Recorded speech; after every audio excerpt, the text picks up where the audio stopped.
two main things, cell reproduction and then genetics. This is usually a more fun unit for everybody. A lot of the things you're like, oh yeah, oh yeah, oh yeah. So we'll start out talking about cell reproduction. When we say cell reproduction, we mean cell division. It means that the cell is reproducing or dividing. There are three main kinds of cell reproduction, depends on what kind of organism you are. Binary fission, mitosis, and meiosis. So we'll start, I'm going to define these and then we'll move on to explaining them. Binary fission, bi means two, fission means split, so this means to split into two. This is for prokaryotic cells. Remember, a prokaryotic cell is a simple unicellular organism that does not have a nucleus.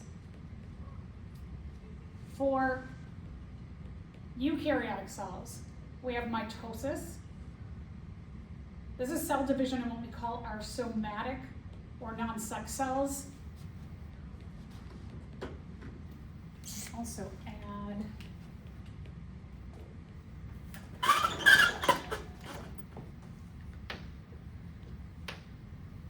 the term body cell. And note that when we're talking about these cells, they're all the cells in our body that are not either, if we're talking about biological male's sperm or biological female's egg.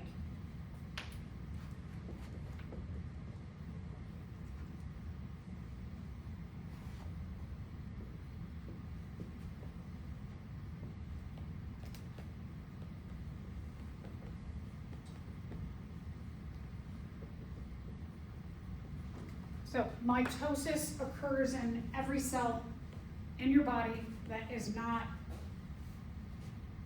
sperm in biological males or egg in biological females.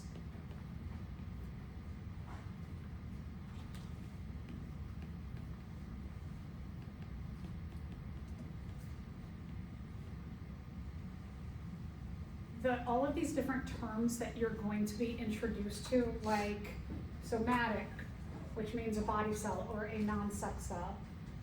These would be terms that would be really important for you to begin really reviewing and understanding. Get these terms as I introduce them with every lecture, really get them nailed down because we build upon these terms and I refer back to a lot of these so that if we get to next week and we're talking genetics and I'm using certain terms, you might be like, wait, what was that again?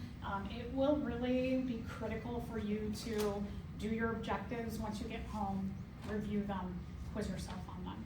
It will be super duper helpful. We are really going to build, especially in this unit, we will build on things in the next unit as well. And then we have meiosis. Meiosis is cell division in sex cells, which I should say make gametes. And when we're talking about gametes, gametes are egg and sperm, or what we might call sex cells.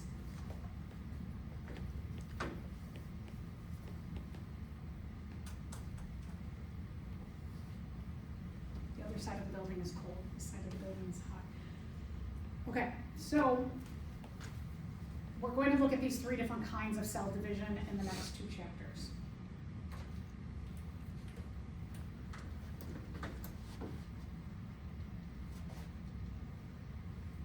Let's just talk about the difference between sexual reproduction and asexual reproduction. Sexual reproduction means that you form gametes, egg and sperm, or the sex cells, and they come together to make an organism. So you have to have systems in place where you have a biological male that makes sperm and a biological female that makes egg, and then those come together. Not all organisms have sexual reproduction abilities, and some organisms have both, the ability to do sexual reproduction and asexual reproduction. When we talk about asexual reproduction, it means making a copy of yourself, but you get a genetically identical copy. So we'll talk about the downfalls of that too. When we're talking about sexual reproduction, we're talking about gametes, egg and sperm, being made through meiosis. Meiosis is the only thing, or I should say, the only thing meiosis does is make egg and sperm. That's the only thing it does. One of the huge benefits in terms of evolution and species survival is that when an organism can do sexual reproduction, the cells, the sperm and egg, the gametes, are genetically unique from the parents. So in evolution, one of the things that evolution favors is that when a population has variety or variation, because if the environment suddenly changes, you want to hope that you have a variety of traits in your population, that maybe some traits survive whatever happened in the environment. So like, for example, if you have an earthquake and in your population that you are, whatever species you are, maybe you have some in your population who can feel these like waves that are given out early by an earthquake happening. And so that some of them may be like, oh wait, I can feel, like that you might be like, can you feel the ground moving? And if you're both like, no, they'll be like, oh, I can feel it. Something's coming, let's go, right? That would be a huge, I have this mutation. Mutations are not always bad, but if I have a mutation to be able to feel those early signals of an earthquake, I can either take me and hopefully I would say, hey, let's all go to try and save our population. So having a diversity or genetic variation is very, very important for survival in a population. If everybody's the same, if all of us, we don't feel those maybe like early warning signals of an earthquake, and we're just doing our everyday thing and the earthquake happens and a building falls on us, we're all dead. So the lack of variation of genetics or traits in a population can be very detrimental to a population. Sexual reproduction can allow this genetic variability to happen. Asexual reproduction, it only takes one parent. So there's some good things about it, that if you're, living out in the desolate desert by yourself, you can make offspring. You can make others to form a population. You don't even need to have a system for sperm and egg. You could be a simple organism. You could be a single cell. Offspring are produced through, and I should say, mitosis or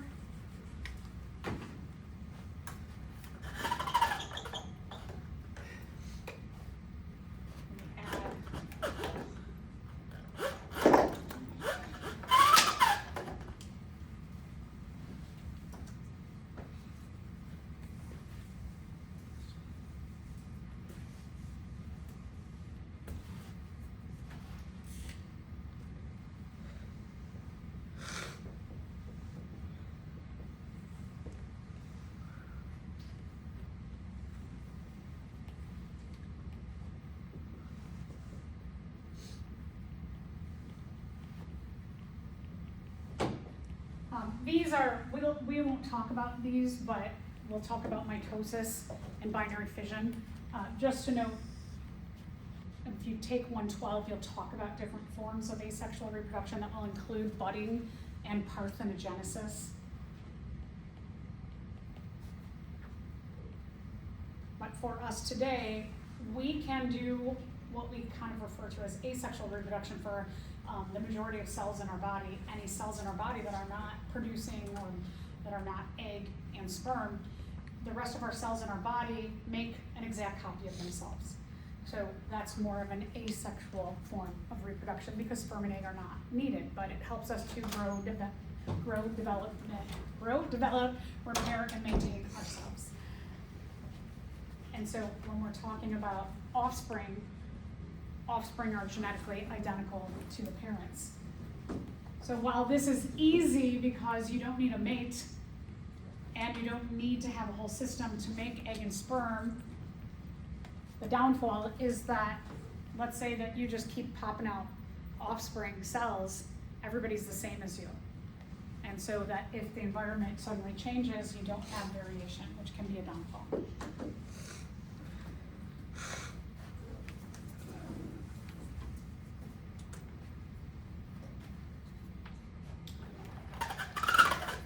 terms.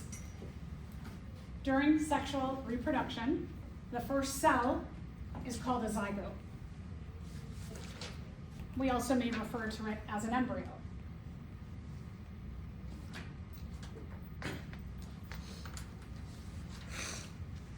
You take 112, we'll get into a lot more of these developmental stages after the first cell is fertilized and you get that zygote.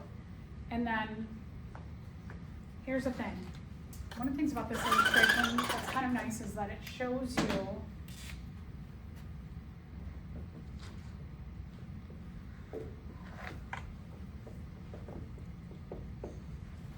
you that you've got sperm and egg. Sperm and egg are formed in meiosis. That is the only thing meiosis does, is it forms sperm and egg.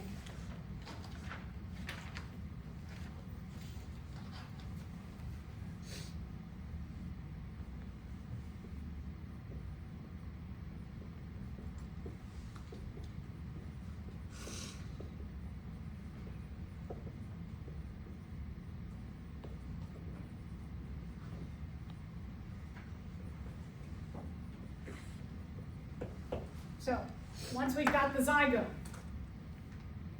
we have that first cell.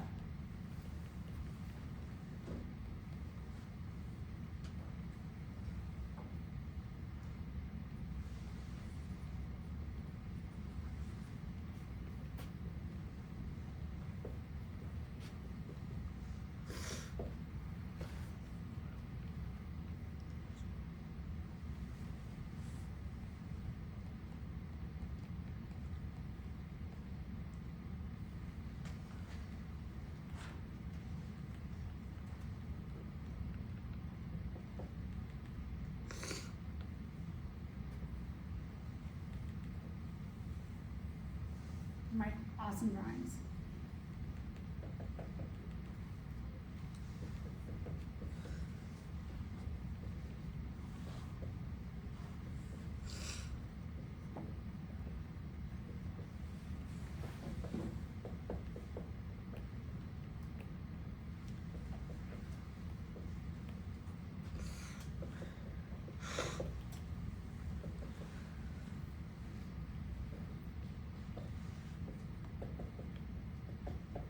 So mitosis is super duper duper important because once we go from one cell to two cells to four cells to this ball of cells to this other ball of cells to eventually going through our fetal stages to being born and our baby stages to our adult stages, we use mitosis all the way. And we're using mitosis right now. Mitosis is happening in you to help you basically like repair and maintain yourself. But it's also important in the growth and development phases as well. So mitosis is used all the time. The only time, only time, get this in your heads because this is usually like, students will walk away from the first day that we talk about cell division and then they'll be like, what's the difference between mitosis and meiosis? So meiosis is only the formation of the sperm and egg. That's the only thing meiosis does. Meiosis forms egg and it forms sperm. That's the only thing it does. Mitosis does everything else.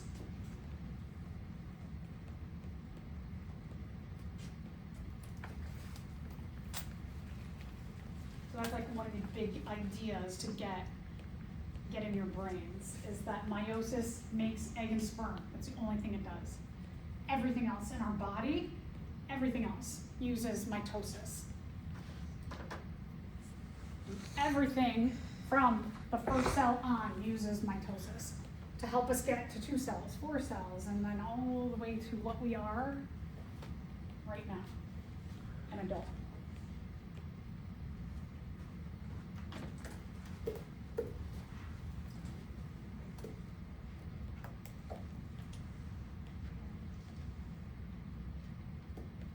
So let's talk more terms. Diploid.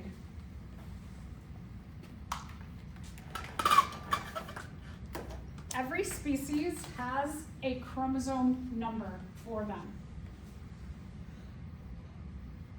Our zygote, when we become that first cell, that's the first time we are diploid. And then all the cells in our body are diploid, except for egg and sperm. So diploid means you have 2 sets of chromosomes.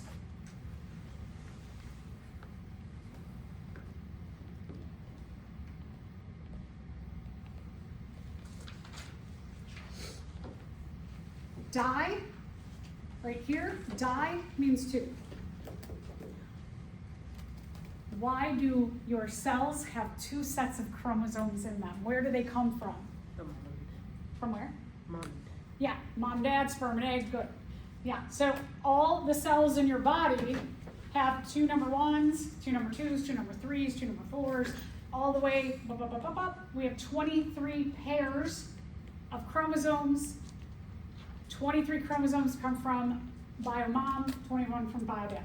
23 from egg, 23 from sperm. They come together. Mom gives you 1, dad gives you 1. Mom gives you number 2, dad gives you number 2. Mom gives you a 3, dad gives you a 3. All the way to your last chromosomes, which we all have in every cell in our body. We have 2 sex chromosomes. Every cell in your body, if you are a biological female, has an XX as your last set, your 23rd pair of chromosomes. If you are a biological male, your last pair, your 23rd set of chromosomes is an XY for biological male.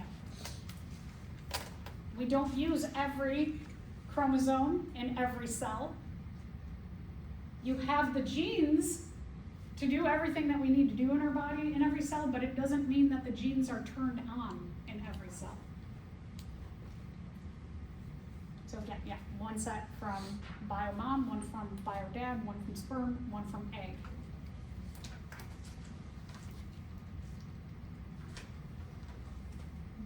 The pair of chromosomes of each kind are called homologous chromosomes. We will see this term HOMO used over and over again in biology.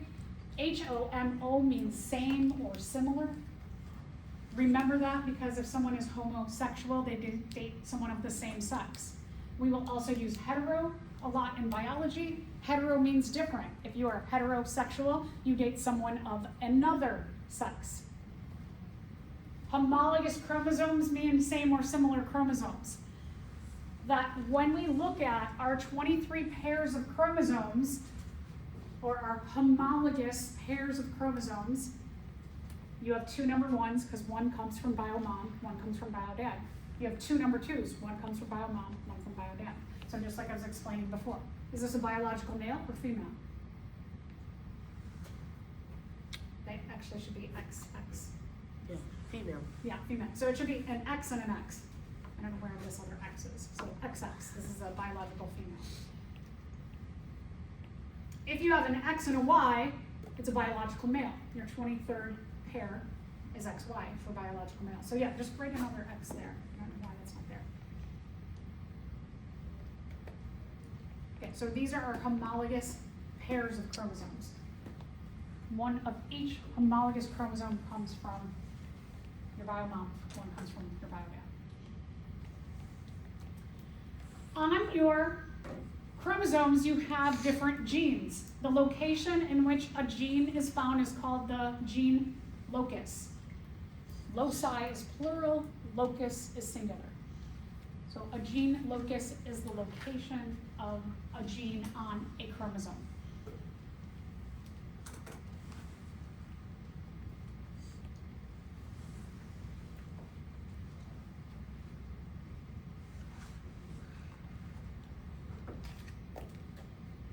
What you saw here before is called a karyotype.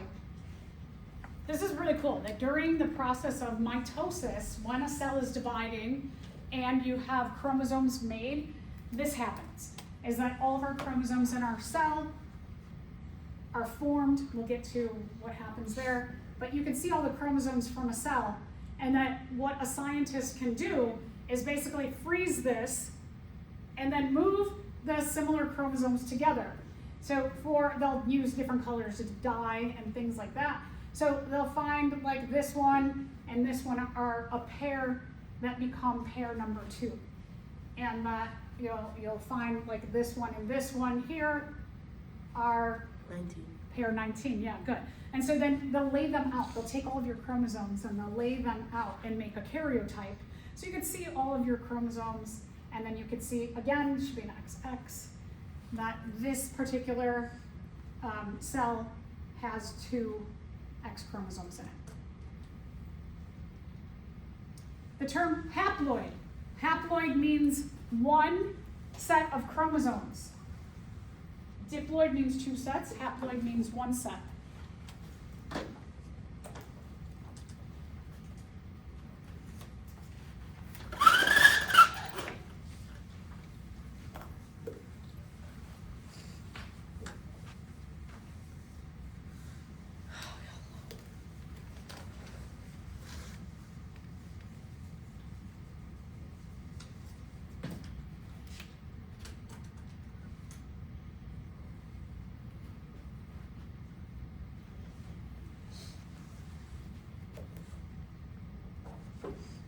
Haploid sperm and haploid egg. We call a set of chromosomes also N.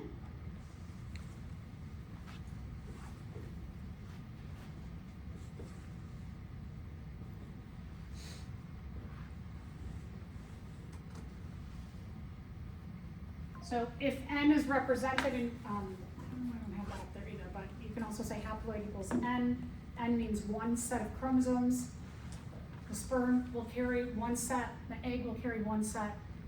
And this is just kind of basic math. N plus N equal 2 N's. That you have 2 sets of chromosomes in your, starting with your zygote, that first cell, and then all the way on to making you as an adult.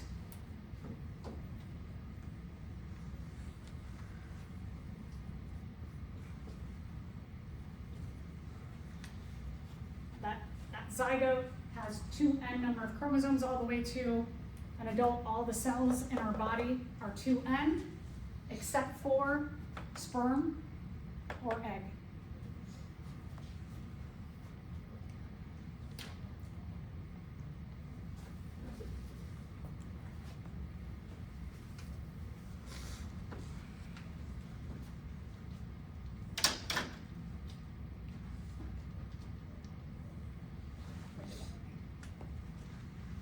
All right, a genome. A genome are all the organism's genes.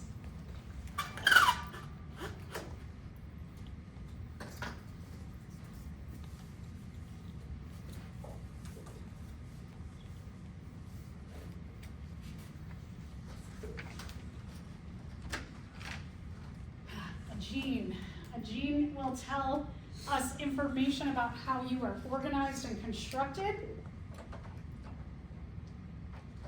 Your genes code for everything. They code for how you look. They code for how your internal physiology works. You have genes that tell you every step in the process of what is needed for cellular respiration. You have genes for all the steps in the process of mitosis or meiosis. Your genes code for how you look physically. Do you have brown eyes, blue eyes, green eyes, hazel eyes, whatever you have? Your genes code for how you internally look, how you internally make all of your chemical reactions happen, and also code for your behaviors, which I think is really wild that our behaviors are also coded for in our genes. So if you know your biological family, and let's say that somebody says to you, like they meet you out in the Marianos, and they say, "Oh, you're so-and-so's daughter. Oh my gosh, I could tell that was you because the way you walk is exactly like your mom," right? That behavior is the same. That is encoded for in your genes and passed on from parents to offspring. An allele. An allele is an alternate form of a gene.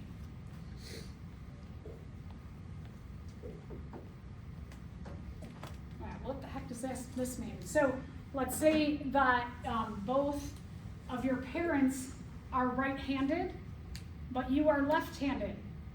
The right-handed gene, both of your parents would have to carry right-handed genes, but also, both of your parents would have to have right-handed genes, but also carry left-handed genes to give you the left-handed trait. There's alternate forms of the handedness gene, right and left.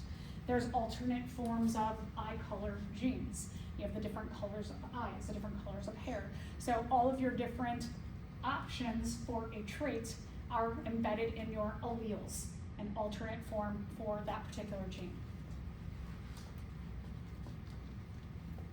A trait, we take our genes, the alleles that are given to us, you have 2 alleles for every trait. You get an allele or a gene from bio-mom, an allele from bio-dad.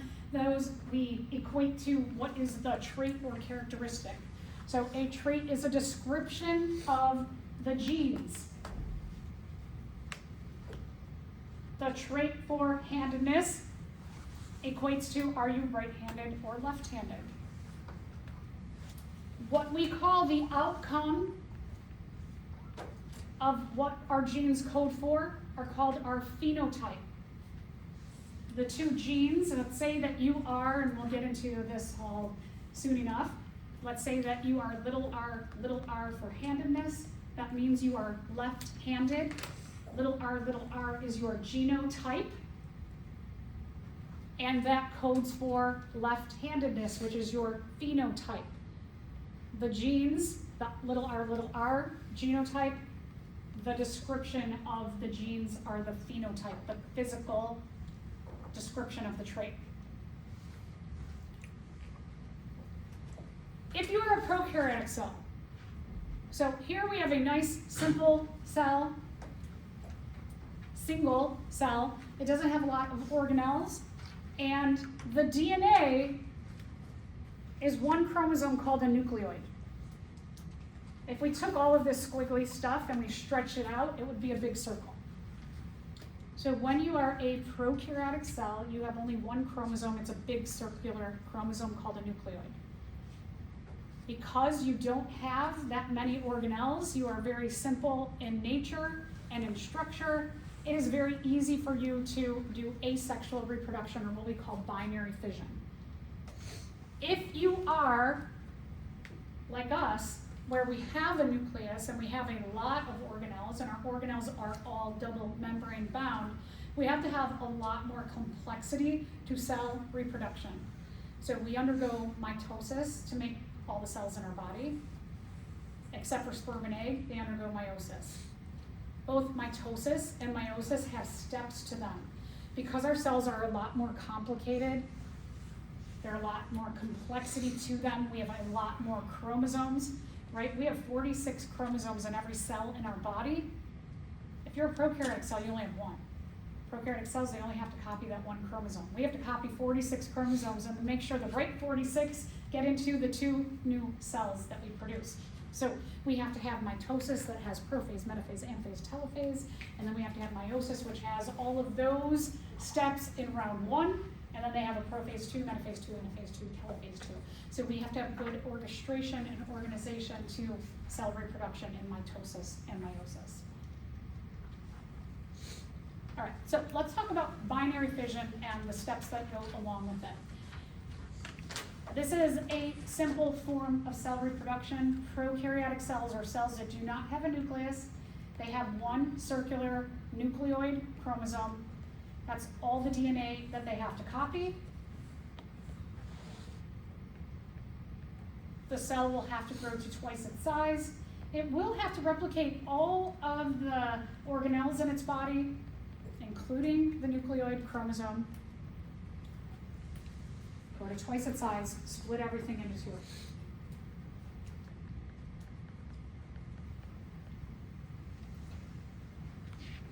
Fission means splitting or division.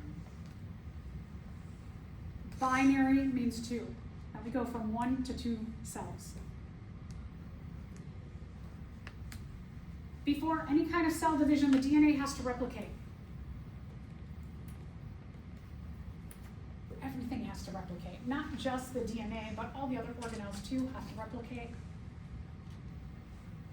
Specifically the DNA, again, when we're talking a prokaryotic cell, It's called a nucleoid chromosome. One circular chromosome. It attaches at some point to the plasma membrane, so it's not just floating around in the cell.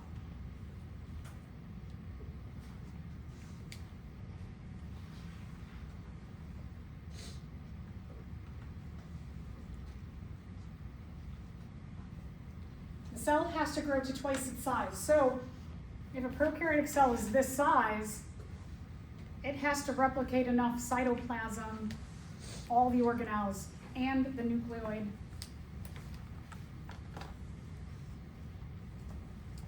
We have a parent cell, and the two new cells are called daughter cells. So here's our parent cell.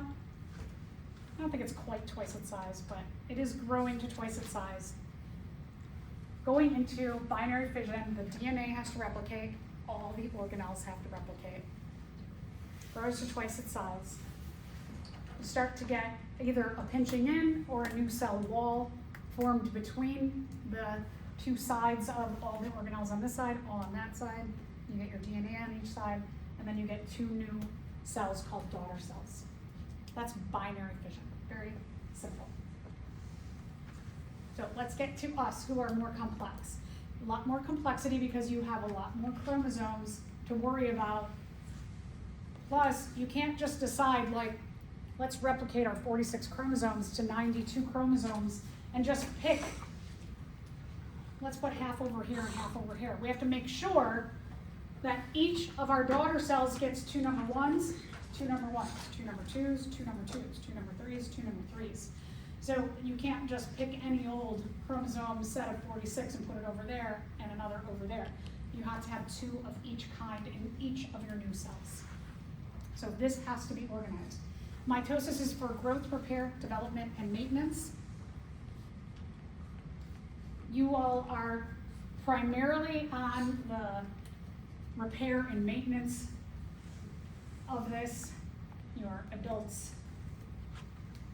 We have some cells in our body that continuously grow throughout our lifetime, like your nose and your ears continuously grow. It's one of the reasons why, as you age, you look different, because those little changes to your nose and ears, the breakdown of collagen in your face, for example, less melanin in your skin, in your hair, all those things give you a different look. Remember, mitosis is for when the zygote forms and becomes two cells. Mitosis kicks in all the way to making us an adult and maintaining and repairing us. So this is just another version of what you saw earlier.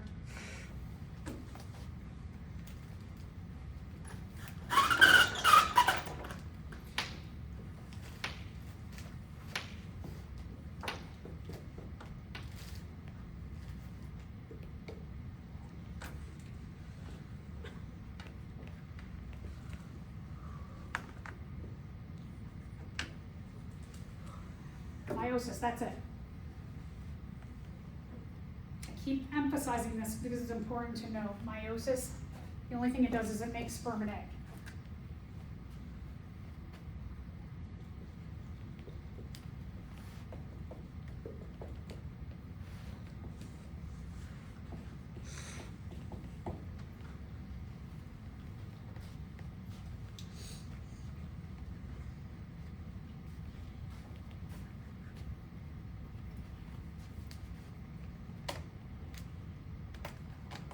Meiosis makes sperm and egg. Everything else uses mitosis.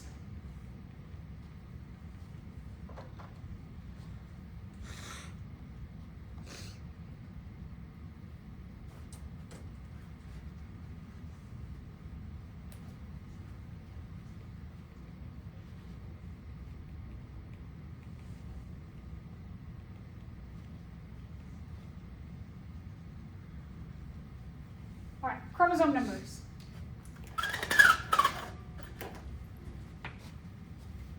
This is a really important thing. The reason why we will see there are different phases of mitosis is to keep everything super duper organized. It is also to make sure that we have the right chromosome number in every one of our cells. here's a really kind of like weird thing about bodies and cells, is that when we have too much of something, it is bad, right? If I said, you can have, pick how much money you want to have, I'll give it to you, right? You might go like, well, I'll have like $1 million. And I'm like, okay, you want more? Okay, I'll have 2 million, right? $1 billion. If you have more money, granted, it can make you go crazy, but it can be a good thing, right? A lot of money is a good thing. In our bodies, if you have too much of stuff, it's bad. Our cells only have so much space, things will get clogged up. If you remember a little bit about feedback systems, that when you have, like this produces this in the chain, and then you have too much, like the next metabolic pathway is blocked up and you start producing more and more and more and more of this product. Some of that product goes back to the first one and it says, it plugs up the making of itself, because our cells are really small. So having too much of stuff is bad. So we want to make sure that everything goes correctly when we're doing mitosis and meiosis or even binary fission, because too much DNA is not good. Kind of obvious, right? Not enough DNA would be bad, because you'd be missing genes for, you wouldn't be able to make all your traits. So just know that we want to keep our chromosome number constant. We want to keep a 46 chromosome number. For example, if you have one extra chromosome, most of the time the zygote doesn't keep doing mitosis and further develop into an adult. However, on some cases, you might have an extra chromosome where that person develops into an adult. So chromosome 21, if you have 3 chromosome 21s, that results in a disorder called Down syndrome. Down syndrome, having a whole extra chromosome, it makes a lot of complications for that person. It makes their joints not as strong. So you often see that people with Down syndrome will have to wear braces on their legs. You will see that they often wear glasses, that there are issues with the eyesight. You will see that they often look older than they actually are. Aging is sometimes accelerated. They have mental retardation, they have heart issues, they have issues with their immune system. So there are lots of system-wide issues with having an extra chromosome that produces extra, we'll get into stuff later, and having extra stuff is going to cause all of these systems in our body to go awry, and it's not good, it's not healthy. So we want to make sure that everything goes well. Everything doesn't always go well, but we want to try as hard as we can, and that's why we have a lot of organization to these systems. Big characteristic of life is living things are organized. We've seen organization every step of the way as we go through this class. We are very, very complex. There's got to be organization to our complexity. Within mitosis, your cells are essentially genetically identical. Sometimes a mutation slips by. Let's say that of all the cells in our body, they undergo mitosis.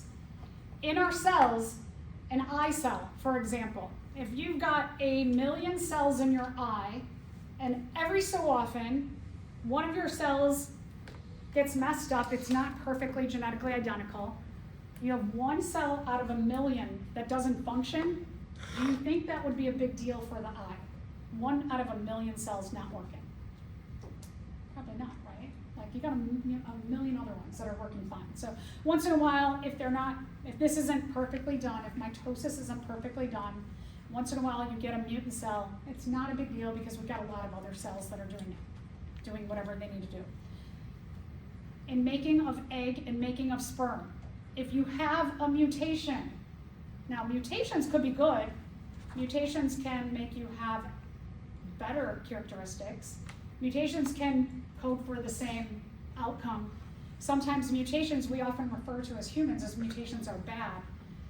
If you have a bad or fatal mutation in a sperm or an egg, is that significant to have a mutation there in sperm and egg, right? Because that mutation can be carried into an offspring. And so mutations, they could code for diseases, for example. So in mitosis, mutations are usually not too big of a deal, but in meiosis, mutations can be significant. They can lead to disorders.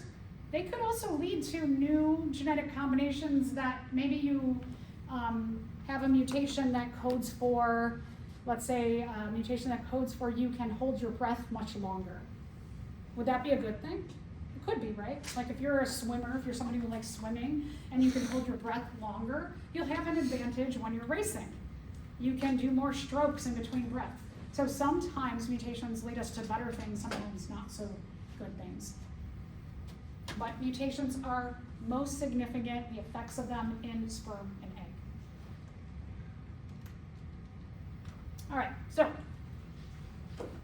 if a parent cell has 16 chromosomes, the two daughter cells will have how many chromosomes? 8. The daughter cells are genetically identical to the parent. 16. Yes, so if a parent has 16 chromosomes and the daughter cells are genetically identical, the daughter cells will also have 16 chromosomes. We have made 2 new cells and we have kept the chromosome number constant.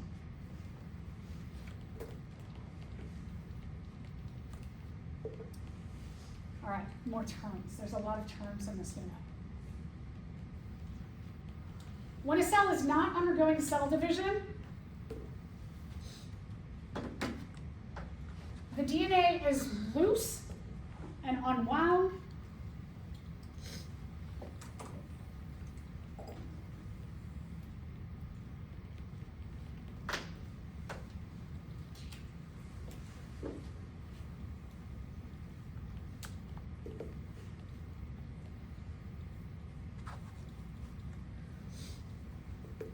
All of our chromosomes are these loose strands, so that portions, let's say this gene right here, you need some in the eye of this gene. You need some protein made from this gene in the eye right now. And so you need to be able to read the information here. If it's all wound up tight, you can't read all of it. It would be hard to read. So when we have what's called interphase,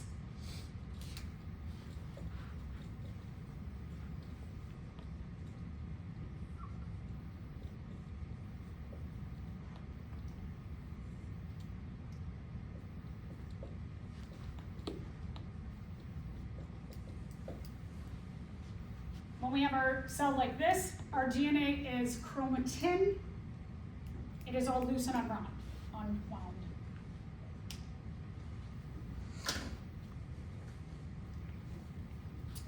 During cell division, during mitosis or meiosis,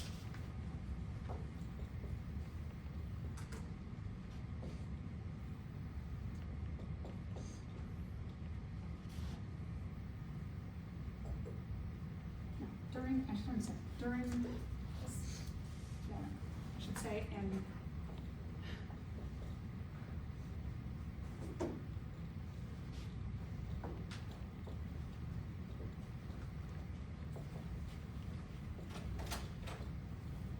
so interphase, this is what our DNA looks like. Our other phases, our DNA.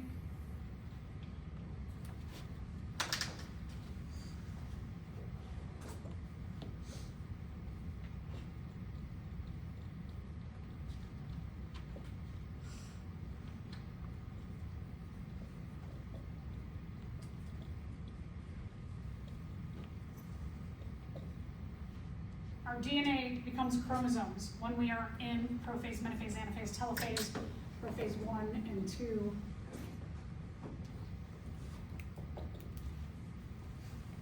Whether we're talking about mitosis or meiosis. So what happens is that when you are bouncing during the life of a cell between interphase, during interphase, your cell's doing its everyday stuff. So your DNA is like this. It's a strand. And portions of it can be read. We call those portions genes, and those genes can make things that we need in our cell, can make our cells do certain behaviors, make our cells look a certain way. So we want it loose so that we can read the information on here. during prophase, metaphase, anaphase, telophase, or prophase 1, metaphase 1, anaphase 1, telophase 1, prophase 2, anaphase 2, metaphase 2, telophase 2, we're going to take this information and we're going to wind this information or this DNA around histone proteins, and we're going to compact it. We're going to take our DNA, we're just going to make it into a different form. Is this still the same strand? Yes. Right? Still the same thing. But now look it was like that long, now it's this small. So that's what happens here, is our DNA goes from the loose piece to these chromosomes. Because we've got 92 chromosomes that we have to move around and make into 2 cells, or if we're talking about meiosis, we make 4 cells. So we've got to wind up our DNA. We have to make it easy to move around the cell. So all of these little strands wind up. And when we're done with cell division, and the cell's just doing its everyday thing, it goes back to this. And it gets all like more loose and unwound in the cell. And then when the cell's gonna do cell division again, winds back up. It's the same DNA, same thing, right? It's just bouncing back and forth from this form back to this form. It's the same thing. Just like your hair, right? If one day your hair, you want it to be brown, and then you want to go and make your hair look different, you can dye it and make your hair blonde. It's the same hair, right? You just made it a different way. So it's the same thing with the DNA. This is chromatin, these chromosomes. So same thing. My finger is like a bunch of little proteins that allows the DNA to wind up. We call them histone proteins that are loose strand lines around these little proteins to make our nice tight piece of chromosome.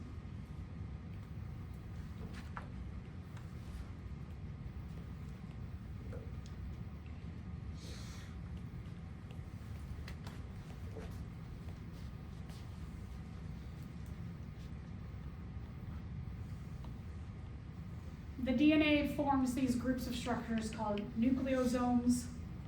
I wouldn't worry so much about this, it's just an FYI. That in groups, the histones make nucleosomes. That might come up in your future as like a term to know.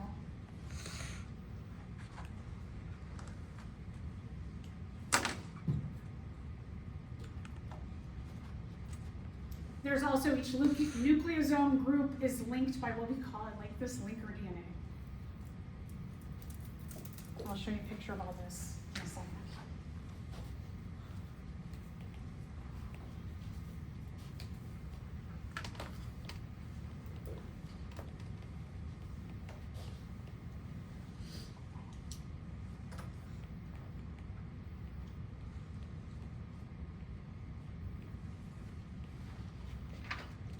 Okay, so the DNA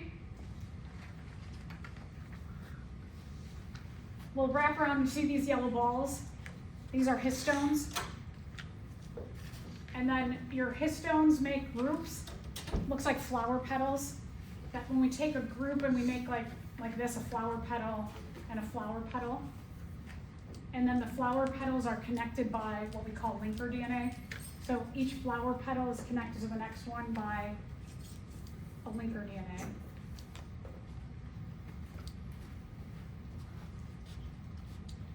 Okay, does that, what the arrow is pointing to, you may not have seen this before, or maybe you have, but do you think that that is pointing to chromosomes or chromatin? So do you see lines, or do you see a big ball of stuff? Chromosomes. Yeah, when you see a line, even if it's not the neatest line, it's a chromosome. Here's some clues. You're going to look at this underneath the microscope today. We're going to look for the different phases of mitosis.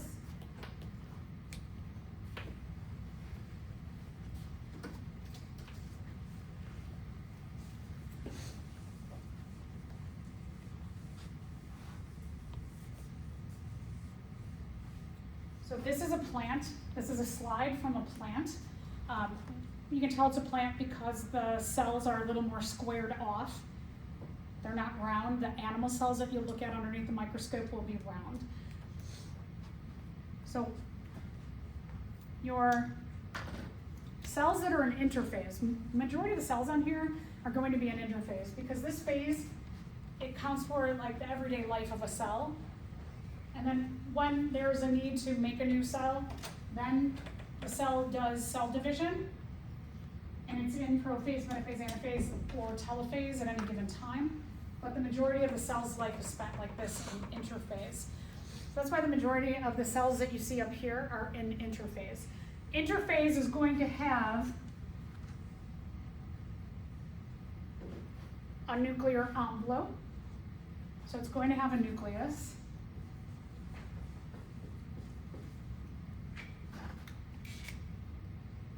Often you'll see a dot, or maybe 2, or maybe 3.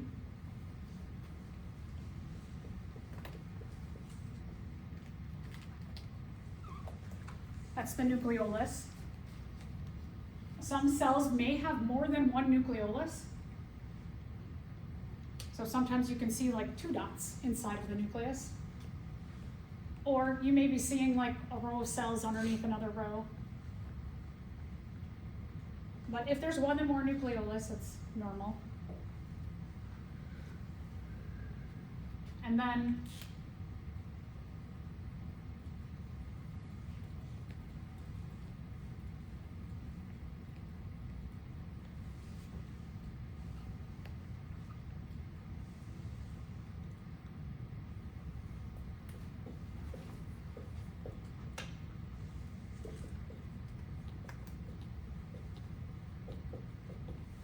the DNA is chromatin.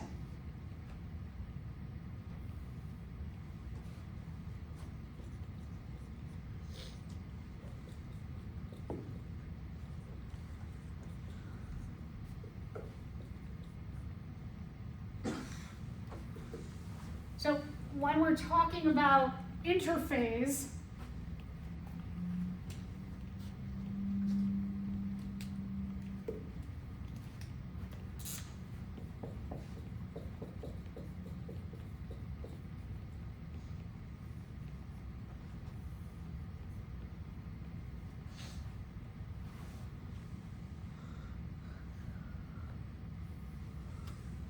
all of these are characteristics of cells that you see that are in interphase.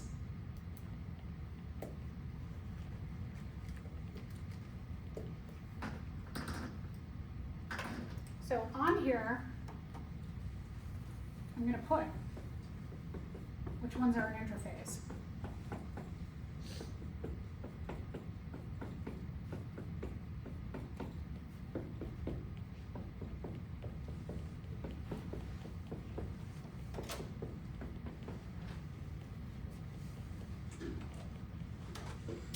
These ones are hard to see, so I'm not going to label them. These ones are a little bit hard to see. Definitely.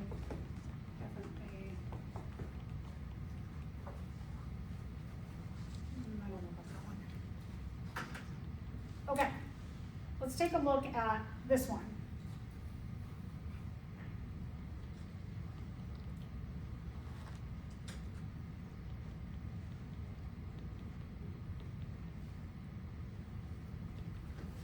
So that one there,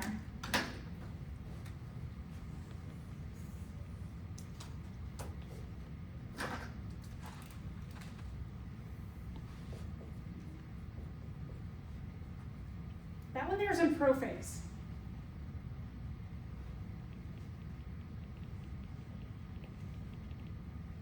What I can see with that one is I can just start to see the chromosomes. So I see little tiny lines.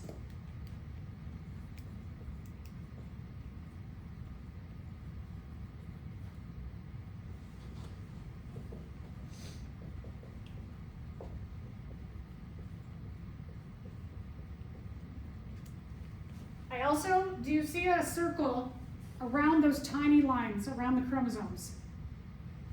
Is there a circle like we have here? There's no circle. So there is no nucleus. No nucleus, no nuclear envelope.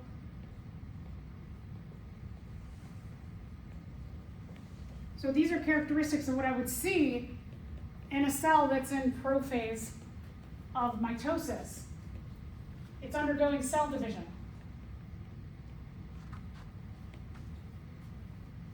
Let's look at this one here.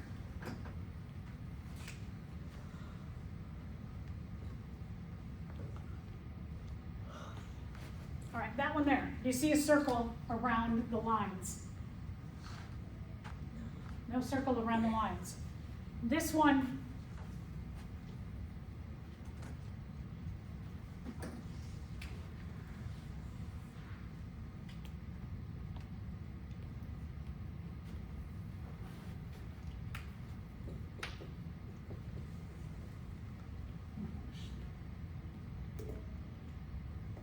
it's a good example of metaphase.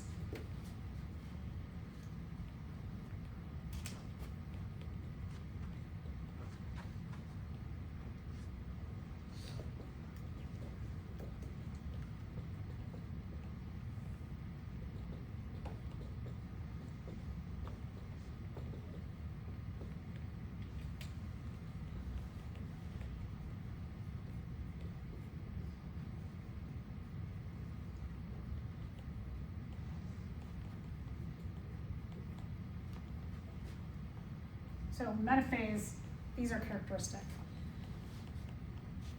Chromosomes are mostly lined up in the middle. The plant cell metaphase, and we're going to get to what that means in a minute, is a little messier.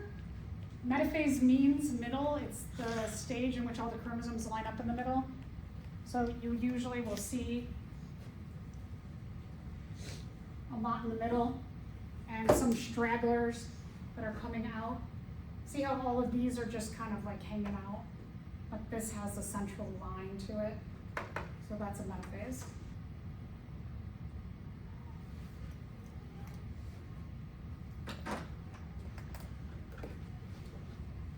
All right, so we'll get to the phases, but I just wanted to give you some tips on this illustration here, or this cell,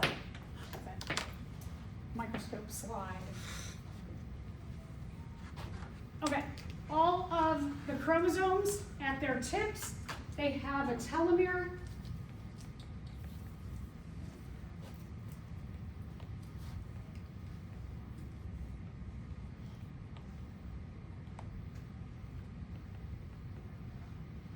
This puts like a cap on the end of the chromosomes so that it gives them stability. So in my strand here, these little loop things would be an example of like where the telomeres would be. They'd be on the end. Here's a crazy thing about telomeres, is that with every replication, for some reason, our telomeres get smaller, and we lose a little bit, we lose a little bit, we lose a little bit, we lose a little bit, we lose a little bit, and eventually we lose our telomeres, and then that cell can't replicate anymore. Every replication, the losing of these stable end caps, it equates to our cells aging or our body aging. There's a lot of research going on about these little telomeres to see how can we maybe put genes into our DNA that allows us to keep our telomeres our whole life so that cells in our body don't age. There's a big field of research. You can look up telomeres right now and you'll find all kinds of news stories about it. So this is just a random question, but like, it seems to be like people who like do drugs or like drink alcohol tend to age quicker. Yeah. Is that just like the cells being like, I don't know the word. The cells get damaged. They get Yeah. damaged, and then this process of cell replacement and telomere shrinking goes much faster because you're damaging your cells, so your cells need to be replaced. Every time you replace a cell, your telomeres get shorter and shorter, and aging happens faster. Yeah, it's crazy, right? So, like all the bad stuff in our body, especially you'll see people like Hannah said, if someone does drugs or is an alcoholic, that they may look physically older. Their body functions don't work as well because they are forcing themselves to age faster by destroying cells. There's also cohesion proteins. They're in the center of a chromosome.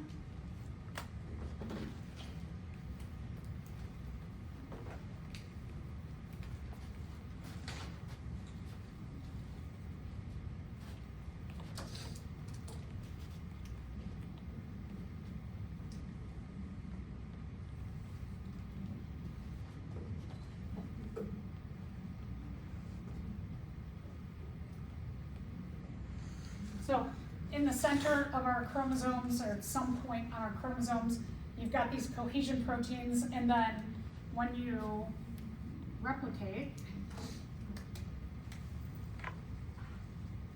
the cohesion proteins of each of the sisters of replicated chromosome, they attach together what's called a centromere. So these are there to eventually, when cell replication happens, your cohesion proteins form a centromere and they stick together. Your genetically identical sister chromatid, we'll get to that in a second. And when these replicate, when the DNA replicates, they stick together.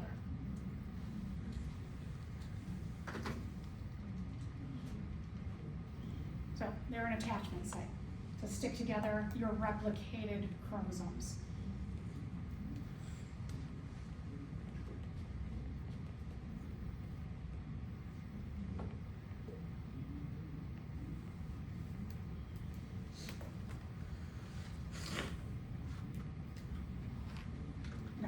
I'm going to go ahead and I'm going to skip ahead. I want to just talk about what you're looking for in lab today, because we have quite a bit more like terminology to define, but I want to make sure that you're prepared for lab. So,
So this is what you're going to be seeing underneath the microscope today.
So this is actually what you'll be looking at under the microscope. This is a slide.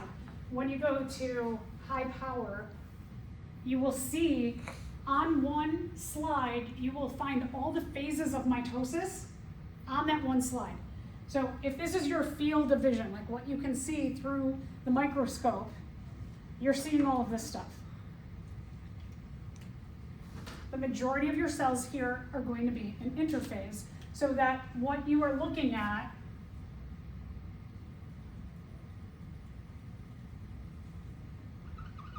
is, it looks like a cell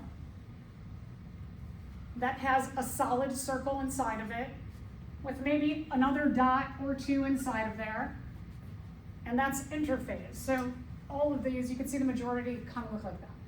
But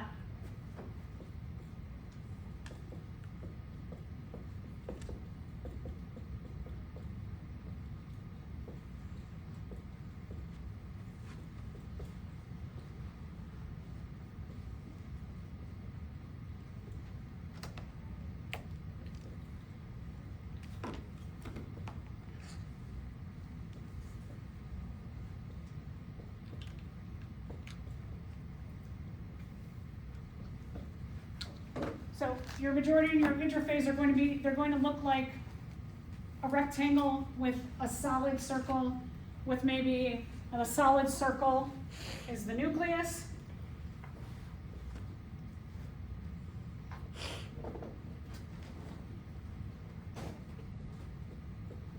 The DNA in the nucleus is chromatin. It's all unwound. Might have 1 to 3 smaller dots inside the nucleolus. So these are your interphase cells.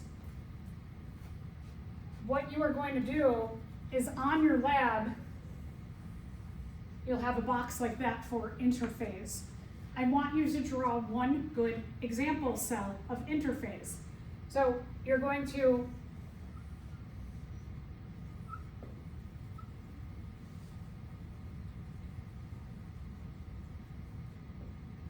draw that, and then it's going to ask you to label things like cell wall.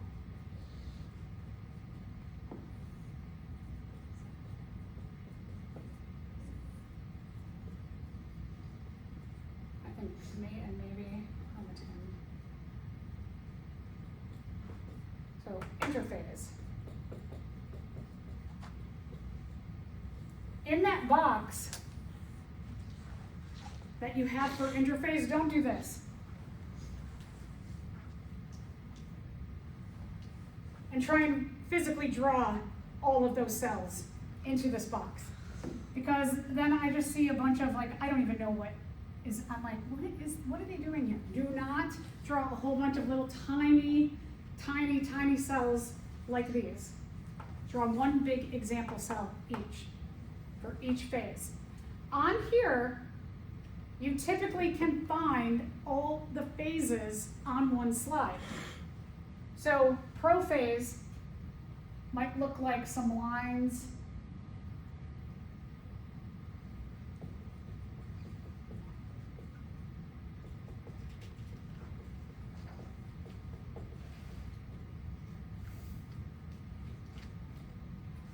So prophase will look like some lines or dots.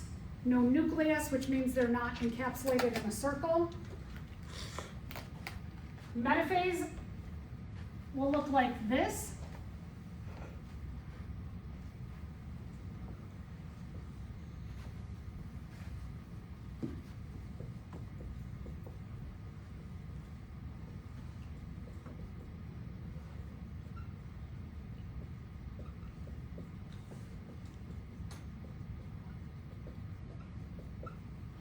So for the plant, the metaphase will look like this one or this one, where you've got kind of a lot of solid in the middle, like right down the middle, and then some stragglers up and down. Is another metaphase, because I can see a lot happening more in the middle. So those are metaphases. Anaphase, those chromosomes separate. It usually looks like a bunch of lines on two sides.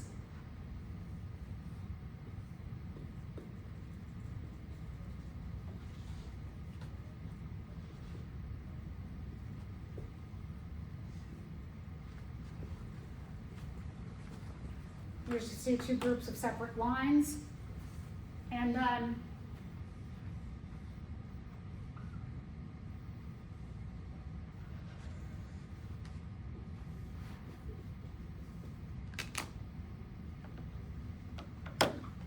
telophase, you're going to see two groups of dark, kind of like, I don't know if they look like balls, but maybe like smashed balls.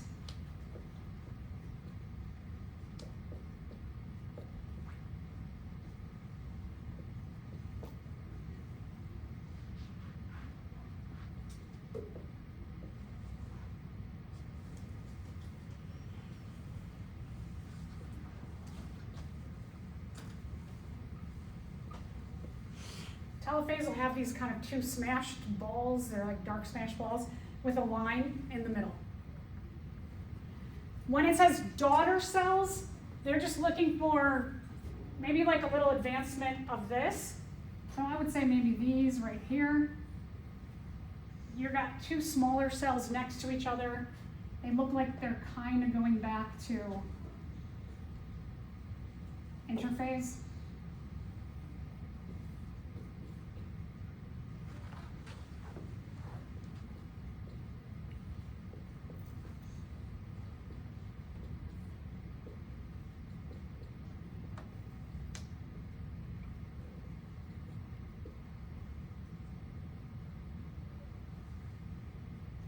Kind of like daughter cells are like two interphase cells right next to each other. Yeah, you can take pictures of this. So that's the cells you're looking for in lab today. The animal cells will be round.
All right, so this should give you kind of an idea of what your animal cells will look like.